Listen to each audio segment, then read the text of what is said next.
Nah, Mbak Asri, BTW selamat ya. Aku belum officially mengucapkan selamat setelah berdarah-darah beberapa bulan. Sekali aku inget banget waktu Mbak Asri bilang mau tes IELTS itu kehabisan di Surabaya. Ya nggak sih? Waktu Tuh, itu. Dan habis itu yang terjadi adalah akhirnya sampai keluar kota ya, bener ya? ke Yogyakarta. Yogyakarta, Masya Allah. Terus Mm-mm. gimana ceritanya itu?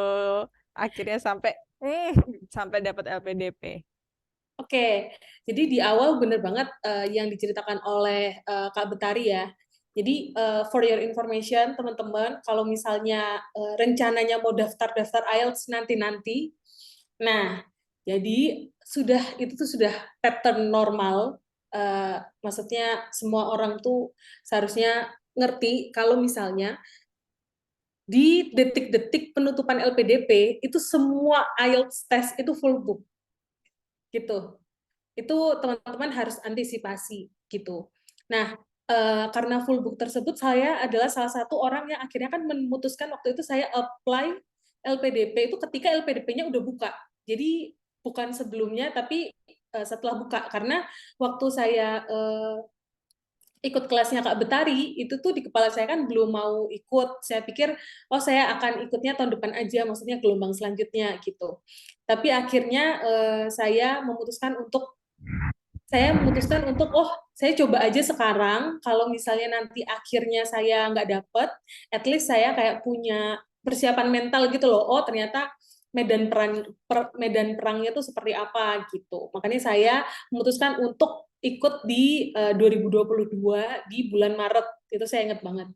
Karena semuanya full dan itu tuh udah mau deket penutupan dan kalau misalnya IELTS itu kan membutuhkan cukup waktu ya berapa ya Mbak ya? 1 mingguan kan ya? Untuk apa nih? Oh, nilainya keluar. Nilainya keluar, betul. Ya, sekitar 3 sampai 14 hari, Nah, tergantung jenis 3 itu tes. kan kalau misalnya same city ya. Same city dan computer based. Nah, waktu itu saya Hmm. ambilnya computer base, tapi karena beda kota, jadi kayak ekspedisi itu kan memakan waktu juga. Waktu itu pokoknya saya ingat banget, eh, akhirnya saya ambil di Yogyakarta, terus pokoknya saya tuh mikir bahwa ini kalau misalnya nggak nyampe ya udah berarti takdirnya nggak ikut. Kalau misalnya nyampe tepat waktu ya udah. Terus sampainya kayaknya H-3 apa H-2 gitu. H-2 untuk penutupan gitu. Setelah sampai pun saya cukup deg-degan ya karena kan nilainya juga kebetulan saya cukup bandel kalau di kelasnya Kak Betari ya. Jadi kalau teman-teman ada PR tolong dikerjakan karena itu sangat bermanfaat gitu. Dan Mbak Asri ini heboh banget waktu nilainya nggak nyampe-nyampe udah gimana mau telepon temennya yang di Jogja mau ambilin dan lain sebagainya ternyata udah dikirim gitu kan dan lain sebagainya. Mungkin ini bisa jadi referensi buat teman-teman buat ngitung hari ekspedisinya itu ya Mbak Asri ya. Betul, betul. Karena itu mungkin kayak hal sepele teknis, cuman kan kalau misalnya nggak ada itu ya teman-teman mau sebagus apapun aplikasi teman-teman di LPDP, kalau misalnya nggak ada IELTS ya wassalam, nggak ada opsi gitu untuk penggantinya kan, gitu. Terus akhirnya waktu itu saya sudah berkecil hati, tapi setelah saya lihat karena saya ikutnya entrepreneur ya, targeted entrepreneur, jadi kan LPDP ada banyak jenisnya. Ya, kalau yang reguler itu minimum 6,5. Nah, saya sendiri itu 6,0. Waktu itu saya mikir, wah harus retake nih, dan nggak mungkin kan, maksudnya berarti harus ikut tahun depan gitu. Tapi setelah saya renungkan di kamar mandi itu saya masih buka-buka tuh. Saya ingat banget, saya di kamar mandi masih buka-buka, saya pikir perasaan kemarin tuh 6,0, apa aku halu, apa itu udah beda tahun gitu kan. Saya buka yang untuk targeted kewirausahaan. Waktu saya lihat persyaratannya 6,0 itu saya langsung teriak dari kamar mandi, terus mas saya tanya, ada apa nih, ada apa gitu kan. Terus setelah ternyata 6,0, akhirnya saya apply deh dengan nilai tersebut. Begitu. Kisahnya seperti itu. Lumayan heboh ya. Itu saya curiga ibu chat saya dari kamar mandi itu waktu tahu. Ya Iya, langsung chat aku iya. kan ya. Dia langsung chat dan caps lock-nya jebol gitu, kayak menyadari bahwa nilainya ternyata cukup buat daftar LPDP. Dan akhirnya kalau nggak salah saya sempat bilang ke Mbak Asri, ya udah yang penting LPDP-nya kepegang dulu gitu kan. Betul, betul. Urusan nanti mau nyari LOA sama LPDP bakal dikasih waktu. Jadi tenang aja buat teman-teman yang mau daftar LPDP tapi belum punya LOA saat ini. Memang sih di guidelines itu disebutkan bahwa memang preferable kalau udah punya LOA karena kan kalian udah lebih siap. Tapi bukan berarti nggak dikasih waktu untuk nyari LOA sama sekali. Dan ini buktinya. Tapi fun fact ya Mbak ya, Gimana? sebenarnya setelah aku kayak tanya sama beberapa teman, meskipun kamu punya LOA dari kampus-kampus yang bergengsi, top 5 lah ya, kalau aku bilang top 3 bahkan, itu masih ada possibilities teman-teman nggak keterima. Jadi sebenarnya coba aja dulu, karena punya LOA nggak punya LOA itu kalau rezekinya ya rezekinya, begitu. Begitu. Begitu ya. Tapi Dan benar-benar. dan Lanjut. juga kayak nilai IELTS, kayak meskipun kan saya juga mikir ya, nilai IELTS saya kan udah di ambang nih ya, kalau misalnya ada ambang tuh saya udah di pintu nih ya, pintu kalau dikit lagi tuh nggak masuk gitu. Tetapi ternyata itu memang benar-benar pure administrasi, jadi bukan bukan dimasukkan ke hitungan gitu loh teman-teman. Kayak misalnya ada aplikasi yang sama nih, saya sama misalnya Abdul gitu ya, ternyata si Abdul nilai bahasa Inggrisnya 7, saya 6, itu nanti yang menang akan Abdul, nggak kayak gitu. Karena ketika pure administrasi, ya itu kayak cuma cuma ya kamu dapat tiket aja gitu. Kalau misalnya untuk lolos atau enggaknya itu nanti perhitungannya ada di tes tulis, tes apa ya, TBS sama tes wawancara begitu. Kalau boleh tahu dari teman-teman di sini ada yang udah apply mungkin? Nah, boleh nih teman-teman merespon pakai chat box-nya. Adakah yang sudah apply atau bahkan sudah tinggal nunggu interview ya, Mbak ya? Kan ada yang sudah mau interview sesaat lagi. Jadi mungkin yang sudah berada di tengah-tengah proses, boleh share di chat box. Yang masih berencana untuk daftar, kira-kira berencana daftar beasiswa yang mana gitu ya. Barangkali ada yang juga di targeted entrepreneur bisa banyak tanya-tanya nih sama Mbak Asri. Tapi itu benar Mbak Asri. Mbak Asri bilang kan bahwa IELTS itu hanya buka pintu, benar. IELTS itu hanya buka pintu, sisanya teman-teman bakal di-assess berdasarkan performa keseluruhan dari tesnya, dari wawancaranya, dari dokumen-dokumennya lengkap atau tidak. Sehingga sering banget tuh Mas Ri, BTW ini aku curhat dikit sebagai guru ya. Ada yang saya tanya butuhnya berapa LPDP kan butuh 6,5 gitu ya. Tapi saya mau 8, Miss. Oh, oke. Kampusnya minta berapa? Kampusnya minta 7 sih, tapi saya pengen dapat 8. Well, I like the spirit, yes. Tapi kita juga bisa perlu mengukur diri gitu ya. Perlu banget nggak sih dapat seambisius itu? Jangan sampai teman-teman ngebebanin diri sendiri gitu ya, ngebebanin terus jadi nggak ngambil langkah apapun, nggak berani ngambil, bahkan daftar LPDP aja nggak berani, takut kalah sama yang nilai lebih tinggi. Padahal nggak relevan sebenarnya ya Mbak Asri ya. Penting buka pintu dulu. Ternyata ada yang udah sedang proses nih Mbak Asri. Semangat Erika. Erika rencananya next week ambil tes IELTS. Erika ini my current student by the way. Dan dia sudah mau ngambil ujian minggu depan. Semangat ya Erika ya. I know you're ready, so you will be ready. Oke. Nah, mungkin teman-teman kalau punya pertanyaan ke Mbak Asri boleh juga ya di drop di chat box. Nanti kita bakal obrolin nih sama Mbak Asri. Nah, Mbak Asri ini kan ikut seleksinya tahun 2022. Aku tahun 2019. Udah jauh banget ya kan jaraknya. I was wondering apakah prosesnya itu beda nggak ya sama yang aku alamin dulu? Mungkin boleh dong Mbak cerita dari step A to Z itu kayak gimana? Kayaknya cukup beda karena aku kan di masa pandemi ya. Jadi semuanya online, wawancara online, terus tesnya juga online, dan juga tesnya itu kayak ada tambahan-tambahan. Jadi fun fact, LPDP itu kayaknya setiap tahun ya kalau nggak salah. Itu mereka tuh kayak ada tambahan jenis tes baru gitu loh. Jadi passing grade dan segala macamnya itu nggak bisa jadi acuan menurut saya ya.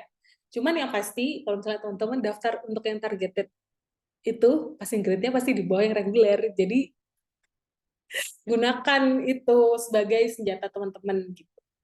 Dan pastikan profilnya cocok ya Mbak Asri ya. Jangan teman-teman nggak punya background entrepreneur sama sekali, terus daftar entrepreneur ya kalah disapu ombak sama orang-orang yang seperti Mbak Asri. Atau Betul, betul. sebaliknya yang background entrepreneurship-nya sangat kuat, malah nggak Tapi malah memanfaatkan. Mhm, mhm. dan itu saya nemuin cukup banyak sih Mbak. Makanya jadi menurut saya itu sayang banget karena itu kan sebuah opportunity yang seharusnya diambil aja gitu loh. Gitu karena kalau untuk jenis beasiswanya pun itu nggak ada bedanya. Mhm, mhm. Betul banget teman-teman. Jadi yang dimaksud targeted itu di LPDP ada beberapa jenis, ada yang entrepreneur seperti Mbak Asri ini, ada yang PNS, tentara, Polri itu punya bagian sendiri, kemudian Afirmasi. juga afirmasi. Afirmasi ini untuk teman-teman di wilayah 3T dan keluarga prasejahtera kalau nggak salah ya. Saya kurang tahu sekarang cakupannya lebih luas atau enggak gitu. Dan belakangan kalau nggak salah mereka juga buka beasiswa khusus santri atau Ya, Ya, ustazah, so many unique values yang bisa kalian tonjolkan kalau milih beasiswa yang tepat, ya nggak sih Mbak Asri? betul. Mungkin Mbak Asri boleh cerita dong kalau kemarin yang Mbak Asri alami daftar targeted entrepreneur itu, apa sih yang berasa, how should I say it, entrepreneurial banget dalam proses seleksinya? Is there ada hal-hal yang kayak gitu? Mungkin dari awal yang membedakan kita itu adalah kita ada proposal bisnis gitu. Tapi menurut saya untuk kalian yang memang eh, sudah ada usaha, itu tuh kayak bukan sesuatu yang membebani. Jadi tinggal copy paste aja sama your current business gitu menurut saya ya. Terus untuk yang di interview, aku nggak tahu tahunnya Kak Betari gimana, cuman kalau di tahun saya itu ada 3 interviewer. Yang pertama ada psikolog, yang kedua ada dari akademisi, yang ketiga dari praktisi gitu. Dan lebih sangat amat banyak dikulik bisnis kalian. Jadi itu pun di detail terkecil. Jadi nanti teman-teman itu akan mengalami kesusahan kalau ternyata proposal itu tuh bukan teman-teman yang bikin atau itu bukan usaha teman-teman gitu. Karena itu akan kebaca, percayalah. Contoh nih, contoh Mbak, apa sih pertanyaan yang membekas banget? Contoh, contoh Heeh. nih. Misalnya saya kan waktu itu usahanya adalah jahitin gitu. Jadi ditanya gimana sih prosesnya kamu milih penjahit, terus berapa harganya gitu, terus bagaimana pembagian profitnya seperti apa, terus berapa jumlah current penjahit yang sudah bergabung di tempat kamu, terus tiba-tiba ditanyain, kamu tahu nggak bunga pinjaman saat ini berapa? Kenapa? Karena di proposal bisnis saya cantumin bahwa kita akan ambil pinjaman dari bank untuk modalnya, permodalan, kayak gitu sih. Dan teman-teman saya juga ada yang dia bisnisnya peternakan ayam apa. Ditanyain, kamu tahu nggak makanan ayam apa? Oh ini campuran jagung. Kamu tahu nggak harga jagung per kilo di daerah situ berapa? Kayak gitu. Jadi pertanyaannya tuh bisa yang sampai kamu tahu nggak butuh perizinan apa-apa untuk ngejualin sayur, contoh ya, untuk mengedarkan apa, misalnya kalian jualan sayur, kayak gitu-gitu. Jadi pertanyaannya itu kalian akan dikulik banget dan mereka itu akan melakukan verifikasi langsung saat itu juga. Kayak misalnya, oh berapa profit kamu, terus terus langsung dicek, oh iya di sini kamu sebut berapa penjahit kamu gitu, terus aku sebutin angka, terus oh iya iya iya benar sesuai ya, kayak gitu. Jadi memang mereka akan cross check banget gitu, entah itu mereka akan typing atau browsing atau mereka cocokkan dengan apa yang statement kalian tulis di proposal sebelumnya gitu. Nah, itu juga teman-teman, statement yang kalian tulis. Jangan meremehkan mentang-mentang itu Detail tulisan terkecil. kalian sendiri ya. Terus kalian nggak nge-review lagi hal-hal kecil yang kalian state. Karena pasti ditanyakan. Kalau Mbak Asri kan di targeted entrepreneur, proposalnya seputar bisnisnya. Kalau saya dulu ngambil yang reguler nih. Di reguler itu bakal lebih dominan di akademisnya nih Mbak Asri. Jadi termasuk background teman-teman yang sejalan dengan calon jurusan yang mau dipilih, kemudian juga termasuk social service atau pelayanan sosial yang selama ini teman-teman lakukan, work background, internship dan lain sebagainya. Lebih ke situ sih. Mungkin layernya akan beda ya dengan yang barusan Mbak Asri bilang. Well, that's interesting. Kalau selain pertanyaan-pertanyaan seputar bisnisnya, apalagi sih Mbak yang menjadi cakupan percakapannya? Ada nih, jadi kan karena kalau targeted entrepreneur itu harus ambil luar negeri, otomatis kan aku mempersiapkan bahasa Inggrisku yang lumayan di ambang batas nih. Saya rasa ketika interview, itu kan satu-satunya kita nggak bisa nebak ya, pertanyaannya itu yang keluar seperti apa. Cuman yang amat bisa kita tebak adalah silakan perkenalan diri kamu kan. Part di situ yang mau saya apalin rencananya. Tetapi ternyata pertanyaan pertama dari interviewer adalah ngapain UBK Amerika? Gitu. Jadi bukan yang silakan perkenalkan diri kamu terlebih dahulu, tapi ngapain UBK Amerika gitu. Saya pikir itu pertanyaan awal dan akan ada saatnya jawaban yang sudah saya susun itu akan keluar kan. Yang bahasa Inggrisnya aku udah pelajarin kayak kata demi kata gitu. Ternyata sampai akhir mereka nggak nanya namaku siapa atau suruh perkenalan diri sama sekali sampai akhir gitu. It means mereka emang benar-benar udah baca CV kalian gitu. Jadi mereka udah nggak perlu nanya aku siapa, sekolah di mana, IP-nya berapa. Mereka nggak ada tanya sama sekali dari awal hingga akhir.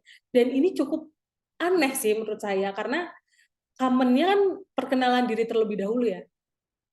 Gitu. Jadi teman-teman jangan takut ketika ternyata wah gila nih, saya tidak ada momen untuk menunjukkan kemampuan bahasa Inggris. Tenang saja. Saya buktinya Aman. ada tidak. Iya, iya, iya, betul, betul. Aku nggak tahu ya, mungkin karena pandemi itu berbatas waktu ya atau gimana, karena dulu saya masih ngalamin yang masih tatap muka tuh Mbak interviewnya. Jadi sama tetap 3 orang, tapi aku setuju poin bahwa mereka tuh udah baca CV kita tuh iya, baca personal statement kita tuh ya, karena pertanyaannya tuh bener-bener yang spesifik banget ya kan. Kayak dulu aku tuh pernah cerita di esaiku tentang gimana awalnya aku tertarik dengan teori yang mau ku pelajari di major itu. Dan they literally ask about that gitu. Bahkan sempat nanya kayak gini, kamu tahu kan kalau jurusan ini tuh nggak cuma di UK doang, Betul. ada di Indonesia aja UGM bagus kok gitu. Kenapa kenapa harus UK? Terus dia nanya lagi, kan juga ada di Australia. Meaning orang yang nanya kita tuh tahu apa yang kita Betul. tulis gitu dan tahu field yang sedang kita aim for gitu kan. So I Betul, guess betul, betul. penting banget untuk do your research. Dan yang paling penting adalah apapun jawaban kita itu di tempatku, maksudnya di tahunku itu tuh ada pertanyaan berdasarkan jawaban. Jadi itu based on jawaban kita. Nah, ada part nih waktu itu aku ditanyain pakai bahasa Inggris karena kalau di LPDP ketika penanyanya pakai bahasa Indonesia, jawablah pakai bahasa Indonesia dan ketika penanyanya pakai bahasa Inggris, jawablah dengan bahasa Inggris gitu. Itu tuh kayak unggah-ungguhnya seperti itu gitu. Nah, ada part di mana dia tanya karena waktu itu tujuan saya adalah sebuah kampus sebut saja H. Nah, saya mau ke H nih. Terus dia tanya, "Kamu ke H emang udah ngapain aja? Kamu udah kenal profesor yang di sana?" Saya sebutin, "Oh, saya sudah tahu. Profesor yang saya mau tuju adalah Prof. Tom Ensman, di mana dia itu punya publikasi yaitu Why Startup Fail." Nah, judul tersebut adalah judul yang sama dengan skripsi yang saya kerjakan di tahun 2018. That's why saya sangat tertarik dengan Profesor Ensman, saya sebut seperti itu. Dan saya juga sering membaca Harvard itulah Business Review gitu. Nah, terus si interviewernya nanya nih, "Oh, sering kamu baca ya?" Terus karena aku deg-degan, grogi, dan aku pikir tuh aku tuh mencari kata-kata sering tuh aku nggak ketemu kan di kepala aku ya yang lagi grogi. Cuma kalau Mbak Betari pasti keluar tuh atau teman-teman pasti keluar ya. Karena aku grogi, aku langsung jawab aja every day. Aku jawab every day I read Harvard Business Review. Aku bilang kayak gitu. Terus dia tanya gitu. "Oh, sering ya kamu baca ya? Yang terakhir kamu baca apa?" Dia tanya judul terakhir yang aku baca gitu. Waktu itu aku langsung sebut Aku nggak ingat karena setiap aku baca Harvard Business Review, yang aku baca tuh isinya. Jadi aku sukanya skimming reading gitu loh. Jadi nggak aku lihat judulnya gitu. Terus aku sebutlah pengaruh faktor dari angka pengusaha wanita terhadap peningkatan GDP di suatu negara gitu. Kalian tahu apa yang mereka lakukan? Mereka langsung typing, terus langsung bilang, oh tahun 2018 ya, sudah lama sekali. Di situ aku langsung, ya udah inilah akhir dunia ini, hadapi saja gitu. Dan yang aku lakukan hanya tersenyum. But maybe that's part of the test, you know, kayak ya udah gitu. LPDP itu kalau kulihat-lihat ya, nggak cuma ngelihat dari hal-hal kecil, kegrogian kita kecil gitu enggak, tapi juga bagaimana kita dihadapkan dengan dalam tanda kutip krisis atau conflicting situation pada saat interview. Itu kan sedikit insulting ya Mbak ya, ketika dia bilang lama ya, itu kan bikin grogi juga ya. So dilihat respon kita gimana, ciut enggak gitu, apakah tetap bisa menjaga composure enggak, hal-hal kayak gitu tuh penting sekali. Jadi mungkin teman-teman sering dengar rumor dulu sempat ramai di Twitter, wah LPDP nanya pertanyaan yang rasis nih, atau LPDP nanya pertanyaan seksis nih. Kalau kita lihat sebenarnya dalam perspektif yang lebih luas, bukan soal rasis atau seksisnya, but they want to see your response. Bisa jadi saya sengaja gitu. Aku ingat Mbak Rasri, aku sempat dapat pertanyaan yang juga sedikit, gimana nih? Mereka tuh nanya karena aku dulu lulusan di Ciputra, di mana Ciputra kan predominantly bukan Muslim gitu. Di situ aku menjadi minority. Ditanya tentang pernah ngalamin konflik enggak? Terus kalau sholat gimana? I mean, sholat is personal thing, right? But they ask about it dan percaya itu bukan buat menyerang kalian. Jadi kalau kalian dapat pertanyaan-pertanyaan seperti itu, ya udah jawab apa adanya, tersenyum seperti Mbak Asri. Dapat juga ini mau berangkat. So, yeah, I guess that's nice, that's nice. Selain bagian itu Mbak Asri, apalagi yang menurut Mbak Asri, wah, oke, this is it, kayak ini bagian paling membekas banget, berkesan banget buat Mbak Asri selama interview itu. Yang cukup berkesan adalah cara interviewernya ketika ngebawa pertanyaannya. Kalau menurut saya, anyway, kalau misalnya teman-teman ada yang mau tanya, langsung aja tanya di kolom chat, nanti kita akan jawab. Jadi nggak usah nungguin kita selesai baru teman-teman tanya gitu, keburu lupa teman-teman. Kayaknya masih pada terpesona padamu sih Mbak Asri. Ya, lanjut, Oke. lanjut. Terus tadi, oh iya, gimana caranya interviewer ketika ngebawa pertanyaan.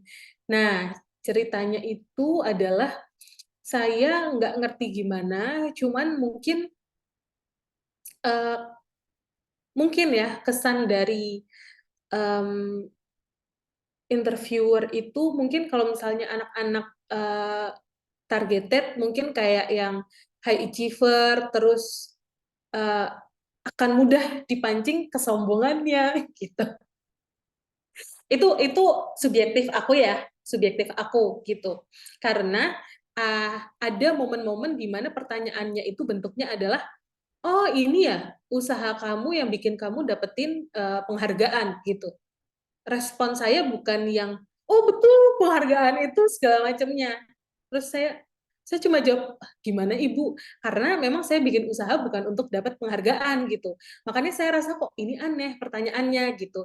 Tapi menurut saya mereka itu cukup pintar untuk tidak menanyakan hal-hal yang seperti itu. Jadi itu tuh memang sudah disetting menurut saya ya. Terus ada juga pertanyaan-pertanyaan yang semua jawaban saya itu salah. Gitu, kayak misalnya, oh kamu teknologi apa kamu yang mau kamu kembangkan untuk usaha kamu setelah kamu dari sana? Saya jelaskan, teknologi saya A, B, C, D. Terus dia bilang, salah itu, teknologi yang tepat tuh bukan A, B, C, D, tapi F, gitu. Kamu tuh gimana sih, kamu ngerti apa enggak? Gitu. Terus yang saya lakukan, tersenyum.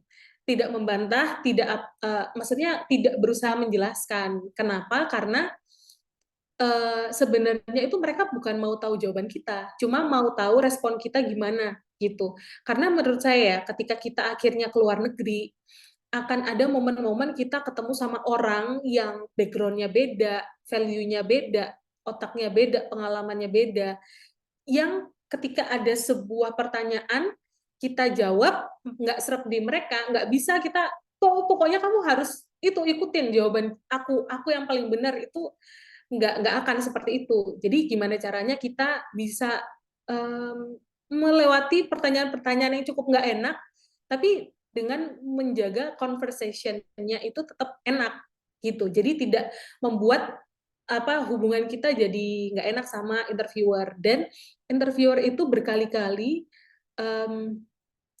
kan aku kan menjawabnya dengan cukup tenang ya.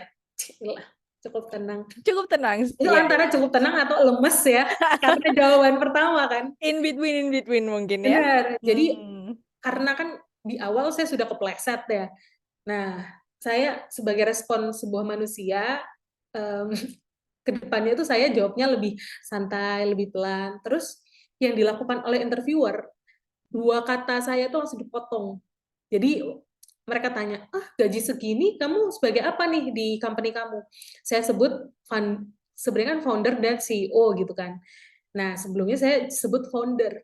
Langsung saya sebagai founder langsung, gimana sih kamu founder tuh nggak dapat gaji? Kamu tahu nggak kalau founder itu dapatnya saham? Kamu tuh sebenarnya ngerti apa nggak sih? Gitu. Terus saya cuma senyum, saya jawab, betul Bapak, maksud saya founder dan CEO Bapak. Saya bilang seperti itu, Dan kerap kali ada momen-momen di mana itu dipotong jawaban saya langsung dipotong pertanyaan lagi. Saya jawab dipotong pertanyaan lagi supaya apa? Supaya ritmenya jadi cepat dan kesannya jadi kan saya kayak memotong pembicaraan ya. Padahal saya menjawab pertanyaan gitu. Tapi yang saya lakukan ya nggak saya potong gitu. Saya nggak berusaha sebentar dulu Bapak, saya mau ngomong gitu. Enggak gitu. Ketika dia memotong ya udah saya diem. Oh berarti dia nggak mau dengerin aku, ya udah mau gimana lagi. Begitu. Jadi menurutku jangan terlalu berusaha untuk menjawab semuanya karena mereka nggak butuh jawaban sesungguhnya. Dan ketika mereka butuh jawaban yang benar-benar mereka penasaran, mereka akan tanya lagi. Jadi tenang aja gitu. Betul. Aku melihat pola itu dari tahun ke tahun selalu ada sih, Mbak. Hmm. Dipotong, direndahkan, dalam tanda kutip ya, kayak dikasih ekspresi meremehkan.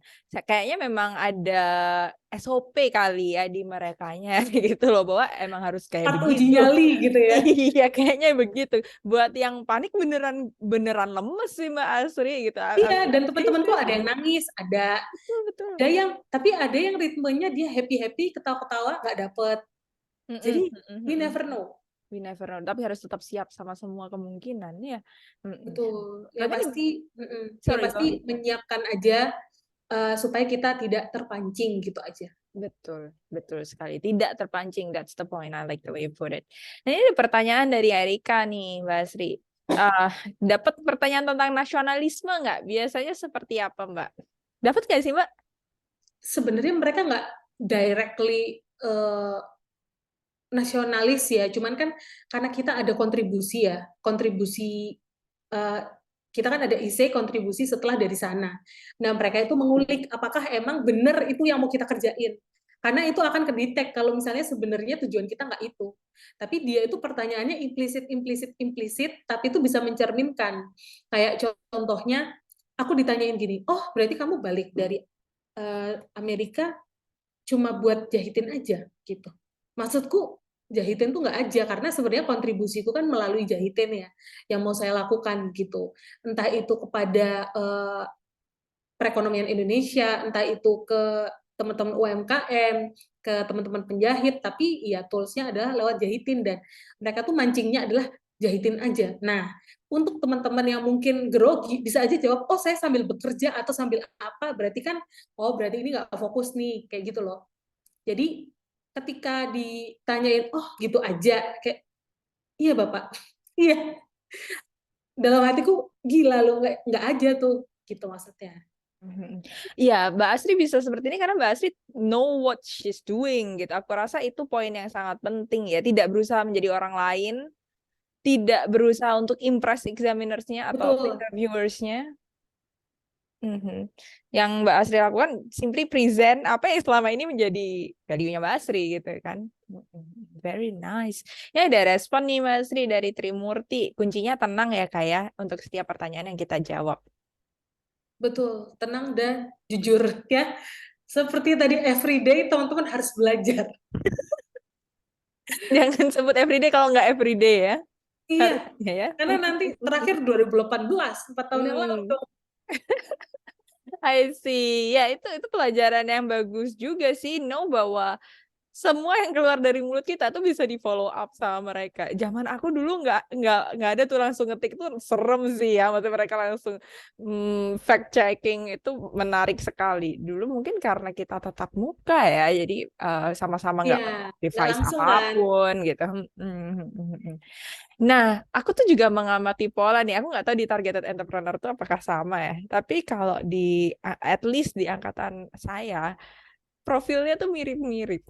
Tipe-tipe yang keterima itu adalah tipe-tipe orang yang satu tadi, elegan di tengah konflik gitu ya, cenderung akomodatif gitu.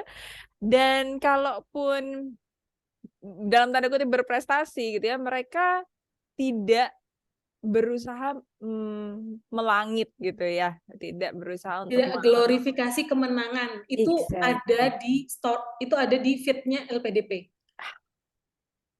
Coba nanti cek teman-teman ya. LPDP itu suka kasih banyak hint tahu di IG-nya, sebenarnya mereka tuh cari orang seperti apa, profilnya seperti apa, dan teman-teman bisa coba meng-highlight sisi tersebut dalam diri teman-teman untuk di-present ketika nanti daftar LPDP. Karena kayaknya kita pernah ngobrolin ini juga deh Mbak. Kita tuh harus mendesain pendaftaran kita, itu aplikasi kita tuh kayak gembok ketemu kunci gitu kan, bukan hanya ya oh saya udah pernah ini, saya pernah dapat ini, meraih itu, meraih inu, bukan itu poinnya. Kita cari tahu LPDP itu nyarinya kayak gimana. Kalau di entrepreneur kan pasti ada profil-profil yang khusus gitu ya.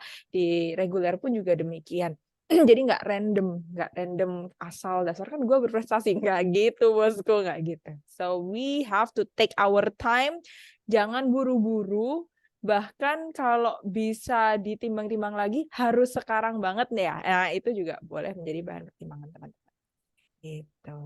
Mungkin ada lagi pertanyaan teman-teman, boleh di-drop di chat box, utamanya mungkin yang sudah in the middle of process, ada pergumulan apapun, mumpung ketemu nih.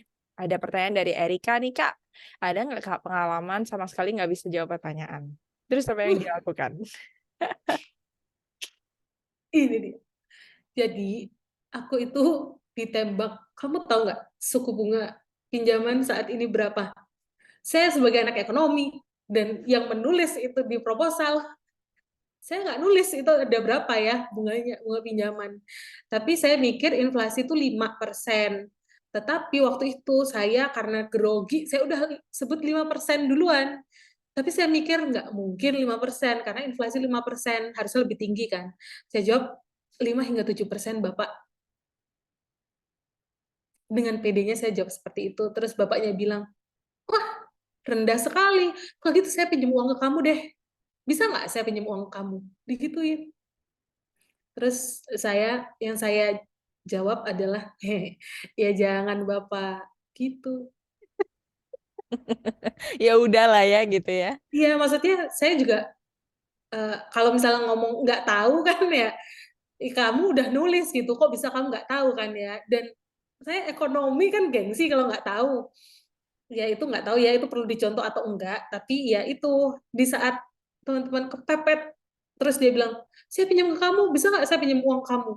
Itu tuh nggak ada ketawanya, dia benar-benar mencerca ya. Ya pokoknya kayak gitulah. Bisa nggak saya pinjam uang kamu? Saya jawab, ya jangan dong Bapak. Dan itu juga yang terjadi ketika saya bilang, sudah punya pacar gitu. Saya jawab sudah punya pacar gitu. Oh berarti sebentar lagi nikah. Saya jawab, saya belum bicarakan hal tersebut Bapak dengan pasangan saya. Iya namanya temen itu. Pacaran kok nggak ngomongin nikah. Ya, itu baru deket-deket doang itu. Digituin. Yang saya respon, saya senyum doang. Iya Bapak. Tapi itu, Kadang, sorry, kenapa Mbak Asri? kadang iya Bapak dan tersenyum Oh iya itu sih. tuh lebih dari cukup daripada teman-teman, maksud saya seperti ini Bapak, gini gini gini gini gini gini. Itu Nggak jangan perlu. jangan iya jangan menjawab karena kepancing. Betul, Itu. betul, betul. Ini bukan mancing mania, gengs. Jadi jangan terpancing ya, jangan bikin tension lah. Intinya tuh begitu. Dan suka ada pertanyaan-pertanyaan ajaib gitu sih emang ya. Udah punya pacar belum? Karena saya single, yang ditanya tuh gini, Mbak. Nanti kalau di sana dapet jodoh gimana? Nggak balik kamu ke Indonesia? Buset. Ya pulang dong, Bu. Emang nggak ada rencana buat cari jodoh di sana ataupun tinggal di sana gitu. Tapi ada satu momen memang itu bikin nggak bisa jawab, yang kemudian perlu dimitigasi dengan diplomatis gitu ya. Kayak misalnya dia nanyain suatu teori yang spesifik. Kebetulan waktu itu di salah satu essay-nya itu aku cerita tentang salah satu proyek penelitian yang aku pernah get involved in. Dan dia ternyata ahlinya di situ dong. Dia tuh pernah publikasi tentang hal yang mirip lah, intinya tuh begitu. Dan dia tuh nanyain salah satu konstruk teorinya. Dan aku nggak bisa jawab gitu. So what I was saying kalau nggak salah gini, menarik ya Bu, ya kayaknya saya perlu banyak belajar lagi deh Bu. Iya bagian itu saya belum banyak baca soalnya. Masuk dapat aja gitu. Jadi kayaknya memang humility I guess ya, humility, apa kerendahan hati gitu ya, mengakui bahwa kita nggak selalu tahu, nggak selalu bisa jawab, dan ya udah sih gitu. Iya, dan kita manusia biasa kan, jadi nggak masalah, itu bukan dosa besar ketika teman-teman nggak tahu. Tapi cara respon teman-teman itu yang nomor satu sebenarnya. Ya, benar banget itu ya. Jadi nanti teman-teman diingat-ingat, ini tuh bukan medan perang. LPDP interview itu bukan ring tinju, bukan juga ajang mencari bakat gitu ya, di mana teman-teman harus kayak wah terlihat glamorous dan lain sebagainya. Justru ya Mbak, Betul. justru ya banyak kasus di mana aku lihat teman-teman yang aduh pokoknya kalau ngelihat tracknya itu bakal dapet nih pasti. Itu kayak menduga dia bakal dapet. Tapi ternyata nggak dapet gitu. Dan usut punya usut, kayaknya sih mirip profilnya, yaitu aku nggak bilang ini buruk ya, tapi probably mereka belum menemukan gaya mempresent dirinya dengan cara yang diharapkan LPDP gitu. Kebayang nggak sih? Oke, kalau dari aku ya Mbak ya, Hmm. kan aku juga membantu mock up LPDP kebetulan ya. Gimana Mbak? Jadi teman-teman yang interview itu biasanya mock up ke aku, dan aku lihat nih pattern-pattern mereka yang akhirnya lolos, atau kayak oh mereka udah 2 kali atau 3 kali gitu belum lolos. Kebanyakan meskipun mereka sangat berprestasi, kerjanya di tempat yang bagus, pokoknya semuanya bagus, tetapi ada yang mereka ketika pembawaannya ngomongnya cepet, kayak yang penting saya ngomong, saya nggak peduli kamu dengar apa enggak, atau mudeng atau enggak, pokoknya kayak show show show gitu. Aku nomor satu, kayak ya kita kan sebenarnya interview itu kan kita menjual diri ya, in a good way. Cuman kalau kamu ngerasa bahwa saya kecap nomor satu, award yang lainnya tuh nggak ada apa-apanya, nah, itu tuh udah jelas teman-teman nggak akan keterima gitu. Karena mereka tuh Berprestasi apapun ya. betul, setinggi apapun prestasinya teman-teman, setinggi apapun passing grade-nya teman-teman, kalau teman-teman terendus kalau teman-teman itu cukup merasa dirinya tinggi, meskipun memang tinggi nggak masalah. Cuman ketika teman-teman merasa diri teman-teman lebih baik dari yang lain, itu teman-teman siap-siap untuk Nggak keterima. iya Ya. begitu. Jadi meskipun passing grade-nya 1000 misalnya ya, passing grade-nya 600, teman-teman skornya 1000. Kalau interviewer udah nulis tidak direkomendasikan oleh interviewer, teman-teman nilai 1500 juga nggak akan lolos. Betul, betul, betul. Betul banget, betul banget. Jadi always always gimana ya? Kalau aku suka bilangnya gini, matahari itu nggak perlu bilang dia tinggi. Nggak perlu nunjukin dia tinggi. Emang semua orang bisa lihat dia tinggi. Dan menariknya orang-orang yang justru berada di posisi seperti itu, biasanya justru lebih bisa membawa dirinya dengan cara yang lebih nggak dominan, nggak arogan, mungkin lebih tepatnya ya, nggak arogan, termasuk ketika menghadapi interview-interview seperti ini. It takes lots of work though Mbak Asri untuk bisa sampai ke poin itu ya nggak sih? Sampai ke poin bahwa oh aku nggak perlu mencari validasi sebegitunya to get myself some Afraid Karena atau niat apa? saya ketika apply itu kan saya yang penting ngerti medan perangnya. Jadi Iya, nothing tulus. Dan menurut saya ketika teman-teman nothing tulus juga ketika ngedaftar, itu akan membuat psikis teman-teman itu lebih aman gitu. Karena lebih karena kan lebih sebenarnya stabil ya. LPDP itu rezeki ya. Ya, Rezeki itu kan sesuatu yang sebagus apapun kalau ternyata nggak sampai ke teman-teman ya itu namanya bukan rezeki. Rezeki itu adalah yang benar-benar sampai ke teman-teman dan bisa teman-teman manfaatkan itu rezeki Mm, gitu. mm, mm, mm, mm. Gitu Ada juga ini. betul sekali. Ini ada pertanyaan dari Trimurti nih Kak. Kemarin berapa lama mempersiapkan administrasi untuk submit? Berapa lama Mbak? Ayo dijawab. Sebenarnya kayak 2 hari 3 hari deh. Ini jujur ya, 2 hari 3 hari. Tetapi aku bisa melakukan hal tersebut karena aku sudah buat itu dari kuliah. Betul. Maksudnya apa? Kayak misalnya nih, aku ikut organisasi, aku punya beberapa project, aku ikut kemahasiswaan, aku jadi panitia apa, aku bikin company apa, aku ikut pelatihan apa. Itu semua sudah aku susun. Bukan aku susun juga sih. Intinya aku sudah melakukan itu tuh dari iya, essay dan problem statement 2 hari. Karena Mbak Asri cuma Karena cerita tentang bisnisnya kan ya. iya benar-benar benar. Jadi tuh sebenarnya ya itu tuh lebih kayak copy paste tapi dari fileku, ngerti nggak sih? Jadi kan aku juga punya pitch deck, aku juga punya proposal bisnis yang proper. Jadi part-part itu tuh sebenarnya kayak cuma uh, combine kalimat gitu. Makanya kenapa kok bisa essay dan problem statement-nya itu waktu itu dikerjakan dalam 2 hari. Itu pun aku proofread-nya sama satu orang gitu. Oh ini harusnya bagian ini gitu. Terus setelah itu ya udah oke selesai gitu. Karena memang semua itu maksudnya essay dan problem statement itu yang penting itu ada benang merahnya gitu loh. Jadi bukan sesuatu yang teman-teman buat-buat, ya saya ceritakan, oh saya tuh gini, saya tuh waktu kuliah tuh begini, oh saya lagi kerjain ini.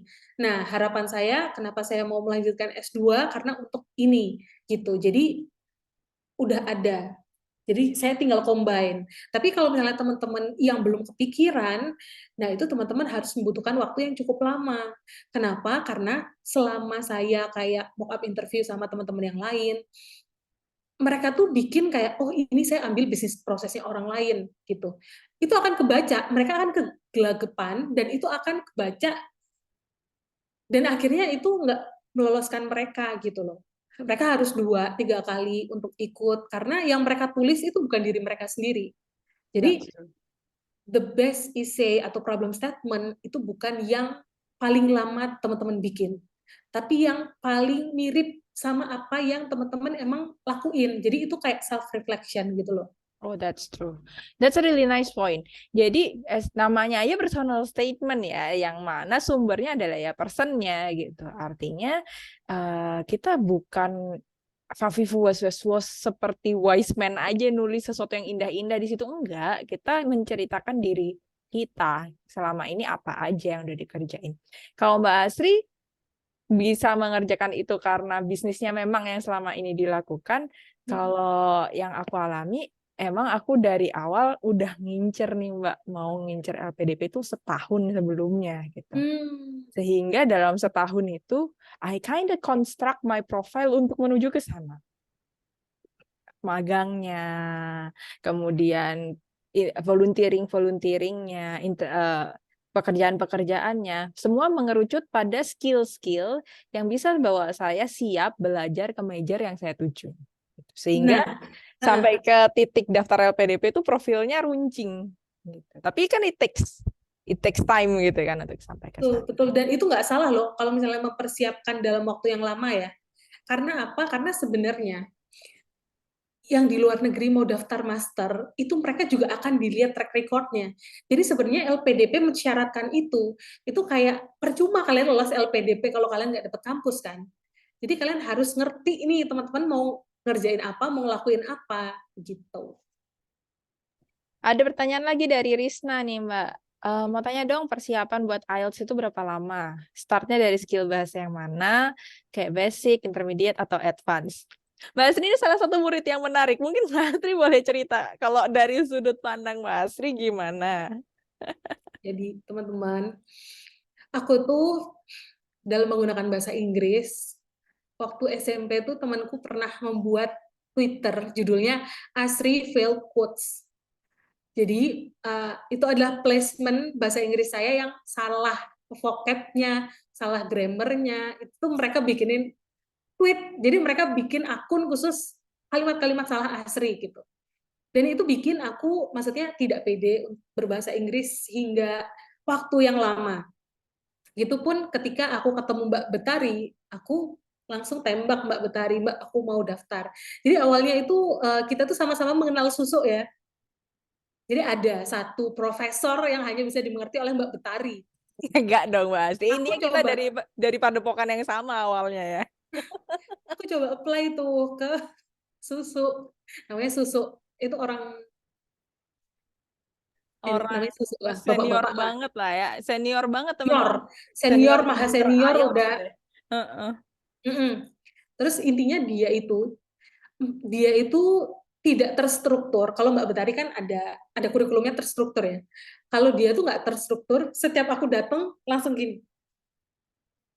"Eh, coba buat essay terkait kamu agree nggak kalau misalnya langsung dikasih itu loh kayak langsung writing, langsung ujian, langsung dikasih gitu aja gitu. Kamu setuju nggak kalau gini-gini? Coba kamu tulis. Padahal dalam hati anjir bahasa Inggris aja aku nggak ngerti langsung suruh nulis gitu. Dan itu aku cukup tidak nyaman gitu karena aku disuruh ujian tapi aku nggak diajarin gitu. Nah akhirnya waktu itu aku berkesempatan untuk ketemu Mbak Betari, terus akhirnya aku memberanikan diri untuk ikut kelasnya Mbak Betari, aku ambil yang personal. Kenapa? Bukan karena aku gaya atau gimana, cuman aku malu kalau misalnya di kelas terus aku salah, aku kan malu ya. Jadi aku ingin belajar penuh dengan ketenangan gitu. Makanya aku ambil kelas Mbak Betari yang personal. Terus di tengah pun aku banyak mengalami mental breakdown. Dan itu Mbak Betari ngerti banget. Jadi ini nggak cuma les-lesan aku rasa ya, tapi juga kayak, kenapa? Jadi Mbak Betari itu bisa jadi fasilitator ketika kita tuh udah apinya tuh api sekolah keluar tuh udah padam ya. Udah padam tuh udah tinggal minyak doang tuh aku nggak ada apinya sama sekali. Langsung akhirnya bisa gitu. Nggak dinasehati padahal. Jadi mungkin bisa ditanyakan lebih lanjut kenapa dia bisa melakukan hal tersebut gitu. Iya, aku ingat ada satu sesi di mana kita akhirnya curhat aja ya Mbak Asri ya. Iya, Kayak nggak jadi belajar gitu. Eh, malah psikologis jadinya.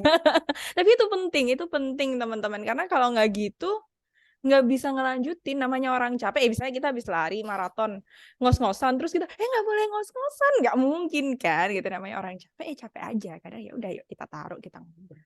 Tapi itu jadi pelajaran yang menarik sih. Kita berasal dari guru yang sama, dan aku setelah jadi guru sendiri tuh, oh iya ya, pendekatannya guru tersebut itu lebih ke master class ya ternyata ya. Betul. Dan ternyata pendekatan seperti itu nggak cocok buat semua orang gitu. And, thank you for coming to me. Kita tuh bener-bener, itu cepet banget deh menurut aku prosesnya ya. Kita tuh pas aku di Surabaya, Mbak Asri aku di Surabaya, terus kita nongkrong, terus nggak lama Mbak Asri ngambil kelas, terus langsung keterima LPDP. Gila banget sih. Gila banget. Aku salut sama konsistensinya, persistensinya untuk keep doing what you have started itu sih yang nggak semua orang punya Mbak Asri. Keren banget. Karena kita bukan cuma IELTS with Betari, tapi counseling with Betari. Curhat dong mah iya dong gitu ya, nggak tahu padahal nggak ada itu materi itu dalam promosi saya ya, orang datang pengen curhat ternyata Mbak Asri. Anyway, ini ada pertanyaan dari Wulan. Fokus, gimana cara Mbak Asri memasukkan rencana untuk diversifikasi usaha pada long term period? Ada pertanyaan itu ya Mbak Asri ya di Nggak tahu, persiapannya? kok aku ngerasanya nggak ada ya? Nggak ada ya, atau itu hal Oh, baru ya? bagaimana menurut Mbak Asri jika kita memasukkan rencana untuk Oh. diversifikasi usaha pada long term period? Nah, yang pertama, untuk apa kalian menyiapkan PowerPoint? Kalian nggak akan ada waktu untuk presentasi. Itu nggak tahu ya, itu kayaknya fakta deh. Karena kalian itu kan cuma punya waktu 30 menit ya. Ada sih yang 1 jam lebih. Tapi aku waktu itu aja nggak sampai 30 menit gitu. Waktu aku bilang, "Eh, baik Bapak, terima kasih atas pertanyaannya. Apakah saya diizinkan untuk presentasi terlebih dahulu?" Ngomong aja langsung, "Saya boleh buka PPT saya Bapak yang sudah saya siapkan?"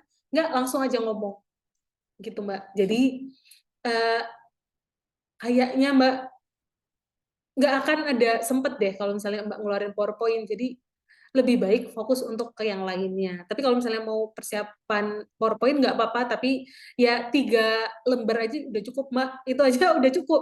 Itu aja udah bagus kalau misalnya boleh dibuka ya. Terus memasukkan rencana untuk disertifikasi usaha. Jadi gini, eh, yang akan menambah nilai teman-teman adalah bukan mengembangkan bisnis teman-teman, tetapi eh, kira-kira nih, jadi fokusnya itu ke impact yang teman-teman kasih kalau bisnis teman-teman makin gede. Jadi jangan fokus ke ngembangin bisnisnya teman-teman, tapi fokus aja ke hal apa sih yang bisa bikin akhirnya nanti usahanya teman-teman makin gede, impact-nya makin gede gitu. Jadi jadikanlah kuliah teman-teman itu sebagai kendaraan untuk bikin akhirnya impact yang teman-teman berikan ke Indonesia itu makin banyak gitu. Jadi nggak cuma fokus untuk memperkaya diri sendiri, nggak cuma fokus untuk kesuksesan bisnis sendiri, tapi impact selanjutnya gitu. Jadi why dulu baru how. Nah, ini juga penting teman-teman. Kemana teman-teman mengarahkan bisnis kalian, atau kalau bukan yang entrepreneurship berarti di poin-poin akademis atau di poin-poin profesi, itu bisa berimpact pada Indonesia. Artinya teman-teman harus punya pemahaman di Indonesia itu ada masalah apa gitu kan. Ada gap antara masalah dan solusi yang belum ketemu seperti apa, dan how kamu berencana menggunakan platform yang kamu punya untuk berkontribusi di situ. Nah, hal kayak gini kan yang perlu juga ya Mbak Astria disiapin ya. Betul, dan itu bukan berarti teman-teman mengada-ada ya. Tapi bisa jadi teman-teman ternyata sudah menjalankan itu, cuman teman-teman tidak explore gitu. Kayak kita bisnis as usual. Kayaknya sekecil-kecilnya usaha, kita tuh pasti akan memberikan impact secara langsung maupun tidak langsung. Nah, tugas kita adalah kita tuh mencari tahu, explore. Sebenarnya nih, ketika kita berusaha, impact positifnya tuh kemana aja sih? Apapun lah, misalnya kamu usaha jualan warteg. Nah, jualan warteg, impact positifnya bisa jadi teman-teman kasih rezeki ke pedagang-pedagang sayur. Bisa jadi teman-teman juga bantu lingkungan teman-teman untuk bisa mendapatkan gizi, atau nanti teman-teman bisa keluarin riset, oh ternyata di Jakarta itu kekurangan vitamin D karena banyak yang nggak makan sesuatu, makanya saya bikin warteg. Hal-hal yang seperti itu bukan sesuatu yang diada-ada, tapi teman-teman itu ngerti kenapa teman-teman melakukan hal tersebut gitu. Emang kegelisahan yang teman-teman temui secara faktual gitu kan sehari-hari. Dan itu nggak bisa diada-adain beneran. Itu nggak bisa dicontek. Karena beda banget orang yang bicara berdasarkan apa ya, kalau aku bilang ya Mbak ya, statement-statement normatif gitu ya, yang dia sendiri sebenarnya nggak touch the grass, sama yang emang sehari-hari ketemu dengan itu gitu. Tadi Mbak Asri cerita tentang jahitinnya gitu kan, dan bagaimana problematika yang sehari-hari dihadapi. Dulu saya cerita tentang sesuatu yang rada lucu dan nggak bisa dicontek Mbak. Aku nyeritain temanku yang berantem karena kami di asrama yang campur Muslim dan teman-teman yang bukan Muslim. Terus ada teman-teman yang bukan Muslim mau pakai fasilitas umum untuk masak daging babi.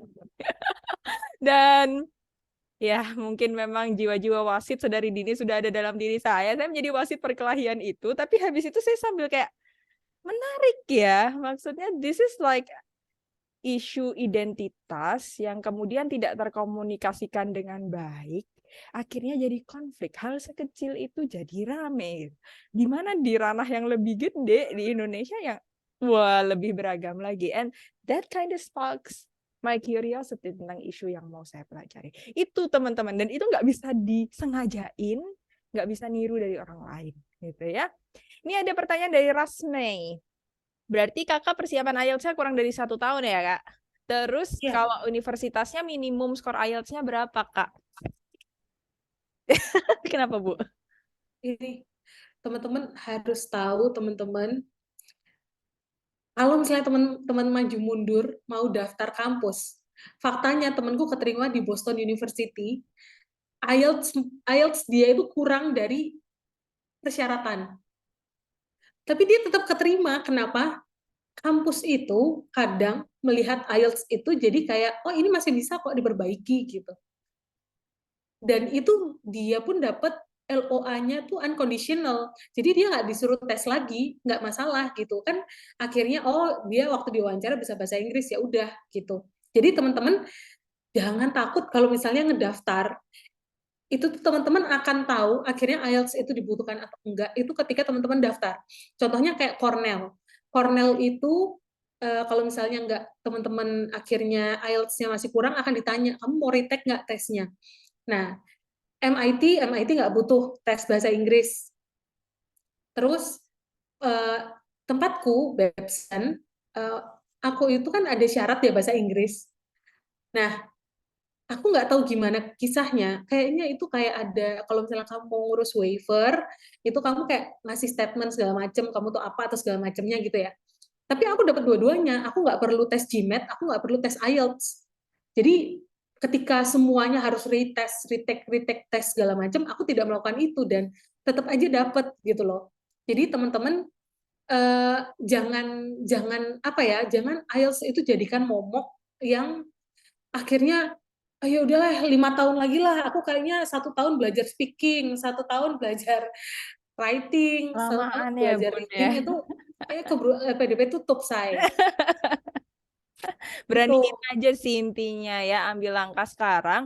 Kalau emang nanti ternyata belum siap, kamu bisa evaluate nih kapan enaknya. Tapi kalau terus sama sekali nggak berani ambil langkah, kapan dong? Kan gitu ya. Tuh. Oke teman-teman, kita sudah melebihi 1 jam, sayang sekali. Thank you banget Mbak Asri udah bersedia sharing-sharing pengalamannya. Yang pengen tahu lebih banyak tentang Mbak Asri dan usaha jahitin bisa lihat di mana nih Mbak Asri? Oke, teman-teman bisa follow Instagram saya. Boleh Saya ketik ya. diketik ya. Boleh diketik, nanti boleh deh kenalan-kenalan sama proyek-proyeknya Mbak Asri. Nah, itu dia. Jahitin ini udah lama banget loh BTW. Kayaknya tapi baru aja ya ganti nama jadi Jahitin ya. Nggak tahu. Dulu udah Jahitin sih ya, tahun berapa aku mulai main di startup tuh udah Jahitin sih.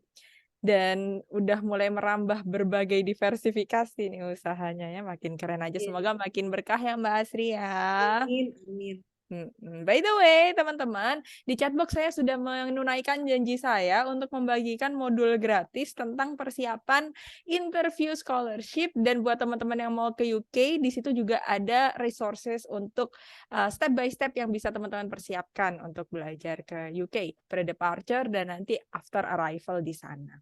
Dan kalau kalian mau tahu lebih lanjut tentang program-program IELTS with Betari, bisa keep following Betari Aisyah di Instagram.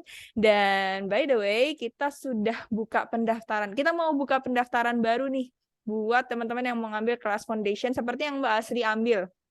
Yang Ada bikin diskon nggak, Kak? ada promo sih Kak. Kalau diskon sih enggak, tapi kita bikin promo yang bisa bikin kalian makin mantep belajarnya. Nah, buat teman-teman yang sudah berencana buat ngambil kelas IELTS dalam waktu dekat, tapi ngerasa masih belum pede dengan kualitas bahasa Inggrisnya, bisa tanya-tanya ke admin di link bio aku tentang kelas free IELTS. Di kelas free IELTS ini adalah jembatan dari kemampuan bahasa Inggris yang biasa sehari-hari kita pakai dengan bahasa Inggris yang kita persiapkan memang untuk tes-tes seperti IELTS gitu ya. Nah, kalau teman-teman yang sudah di level intermediate ke atas, biasanya kami akan langsung rekomendasikan ambil kelas seperti yang Mbak Asri ambil. Memang fast track 10 pertemuan untuk mempersiapkan diri menjadi ready, prepared buat ngambil real international test-nya. Nah, kalau kalian mau tanya-tanya lebih lanjut, nanti boleh ada di Instagram saya. Dan by the way, buat teman-teman yang daftar mulai besok nih kita buka kalau nggak salah ya. Ada Roshi di sini yang bakal membantu mengkonfirmasi. Mungkin ya kita bakal buka dalam waktu dekat. Dan kalau kalian ambil kelas foundation atau pre-IELTS ini, dibundling dengan kelas daily conversation, kita punya tutor conversation trainer, native British maupun local tutor yang bisa bantuin kalian makin lancar cus dalam bahasa Inggris. Kalian beli 2 kelas itu bisa dapat diskon yang menarik banget. Jangan lupa, jangan lewatkan besok nih rilis insya Allah ya promonya dalam waktu dekat 1-2 hari ke depan kita bakal rilis promonya. Nyalain lonceng notifikasinya ya di IG Betari Aisyah biar nggak ketinggalan infonya, dan karena kuotanya terbatas banget cuma buat 10 orang pertama, baru kalian yang saya kasih tahu kalau ada promo ini. So besok gercep ya, langsung hubungi kakak admin yang ada di link bio aku. So thank you so much Mbak Asri. Mungkin as a closing statement boleh bagi 1-2 kalimat pamungkas buat teman-teman di sini yang lagi bersiap-siap mendaftar LPDP. Coba aja lah. Nggak usah kebanyakan mikir ya, oh nanti aku gini gitu nanti kalau kayak gini gimana, nggak usah, karena yang membuat kalian lulus adalah ketika kalian mendaftar. Yang membuat kalian lulus adalah ketika kalian mendaftar. Iya, kalau nggak daftar nggak mungkin dapat apa-apa ya Mbak Asri ya. Jadi intinya coba aja dulu. Very nice. Thank you so much Mbak Asri sudah bersedia berbagi. Semoga teman-teman yang juga mendaftar LPDP dilancarkan. Mbak Asri juga semoga studinya dilancarkan sampai di Massachusetts. Dan teman-teman semua makasih banyak ya. Semoga kita bertemu kembali di Virtual Blind Date edisi ketiga. Temanya apa? Nanti surprise, nanti saya umumkan di IG ya. Thank you semua. Have a lovely, lovely evening. Sampai ketemu lagi lain kali. Goodbye. Dadah semuanya. Bye.